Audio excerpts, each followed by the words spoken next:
تو حضور علیہ السلام نے آخر میں فرمایا کہ میں تمہیں سارے معاملات کی جڑ ہی نہ بتا دوں، خلاصہ ہی نہ بیان کر دوں؟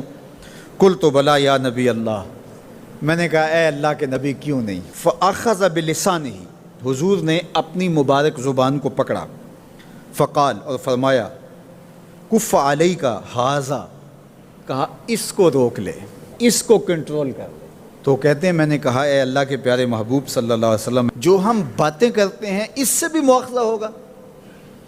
یعنی عمل پر تو پکڑ ہوگی، لیکن جو ہم زبان سے بات نکال دیتے ہیں تو کیا اس بات پر بھی مواخذہ ہوگا؟ تو حضور علیہ السلام نے ارشاد فرمایا کہ لوگ منہوں کے بل یا ٹھوڑیوں کے بل جہنم میں ڈالے جائیں گے، یہ ان کے بولے ہوئے بولوں کی وجہ سے ہوگا، ان کی زبان کی کمائی کی وجہ سے ہوگا۔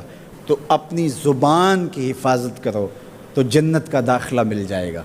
تو گویا زبان کی حفاظت سے لے کر کے اللہ کے حضور سجدے تک اور اللہ کی عبادت تک، یہ ہے وہ نصاب جو جنت میں جانے کا ہے۔ اللہ ہم سب کو 5 گانا باجماعت نماز کی توفیق دے، اللہ ہمیں توفیق حج کی نصیب کرے، اللہ ہمیں رمضان المبارک کے روزے رکھنے کی توفیقات سے مالا مال کرے، اللہ اپنی راہ میں جد و جہد اور جہاد کی توفیق سے مالا مال کرے، اور اللہ ہمیں ہماری زبان کی حفاظت کی توفیق دے تاکہ ہم خیر کی راہوں کے مسافر رہیں۔ کچھ لوگوں کی عادت ہوتی ہے کہ وہ بہت زیادہ چیخ چیخ کے بولتے ہیں اور بلند آوازی سے گفتگو کرتے ہیں۔ یہ عادت بچپن سے انسان کے اندر پیدا ہو جاتی ہے، پھر آہستہ آہستہ آہستہ آہستہ یہ زندگی کا حصہ بن جاتی ہے، پھر وہ اپنے آپ کو روکنا بھی چاہے تو روک نہیں سکتے۔ اس لیے بچوں کو اس سے منع کر دینا چاہیے کہ وہ چیخ کر نہ بولیں، چلا کر نہ بولیں، درمیانی آواز سے گفتگو کریں۔ تو کہا اپنی آواز کو پست رکھو،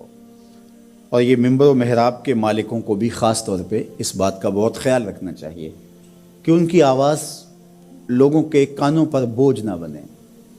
آج کل تو یہ ساؤنڈ سسٹم لگے ہوئے ہیں، اور پھر ماشاءاللہ کچھ لوگ تو یہ ایکو کا بھی ضرورت سے زیادہ استعمال کرتے ہیں۔ سنجیدگی کے ساتھ، متانت کے ساتھ بات کرنا، سنجیدگی اور متانت کے ساتھ بات کو سننا، یہ شریعت کے آداب ہیں۔ جب کسی سے ہم کلام ہوں تو آپ بھی بلند آواز نہ ہو، اور دوسرا وہ اس کا جو جواب دے رہا ہو اس کی توجہ بھی بھٹکنے نہ پائے، وہ اپنے احساسات سے یہ بات بتائے، اور کہیں جواب دینا ضروری ہو تو حرج بھی نہیں ہے۔ آواز کو معتدل رکھو، خوبصورت رکھو۔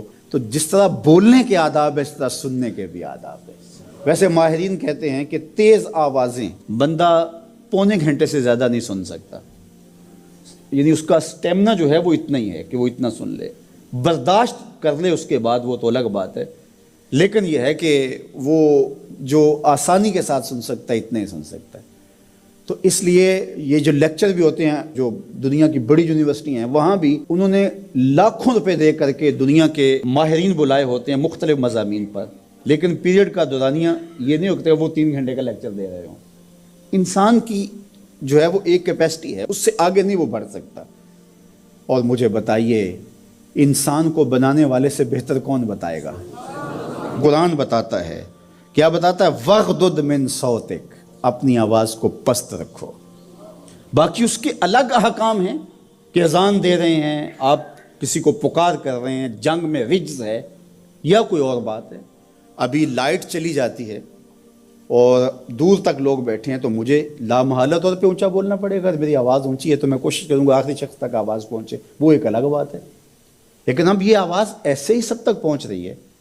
تو ان آداب کو جب ہم سمجھتے نہیں ہیں تو اپنی بات کو اچھی، کچھ لوگ سمجھتے ہیں کہ زور سے بولیں گے تو لوگوں کے اندر بات اترے گی، ایسا نہیں ہے۔